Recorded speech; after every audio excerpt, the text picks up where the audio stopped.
Do garoto vai mandando a branca. Zequinha, ele falou agora. José agora que pede a porta e deixa de achar. Vamos lá também na sequência o Franklin. É o Otávio. É o Flávio.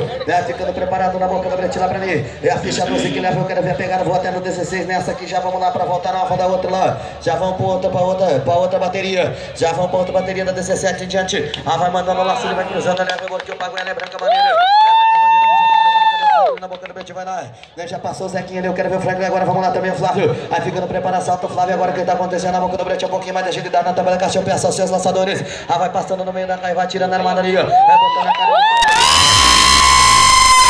Quero ver o Flávio na boca do Brete, quero ver o Cleiton. Vai mandando o Cleiton, quero ver o Cleiton também, nosso amigo Evandro. Vai ficando preparado o Evandro na boca do Brete, rapaziada, amiga, já vamos de novo na alegria do povo. Vai passando com o passo, eu quero ver preparar pra minha ficha número 3, lá embaixo o Calhão. Vai preparando lá o Calhão na boca do Brete, vamos levando agora, vai mandando a armada. Carrega a boiadeira, olha as costas. Vai ajeitando a branca aqui embaixo, vamos lá o Cleiton agora, vai mandando a armada do Cleiton. Vai passando a armada branca pra ele também, minha nossa senhora. Vamos lá, Evandro. É, Evandro agora, Evandro. Opa. Agarrei o pirulito. O Cléris que vai jogar, que ele quer adiantar as armadas. Beleza.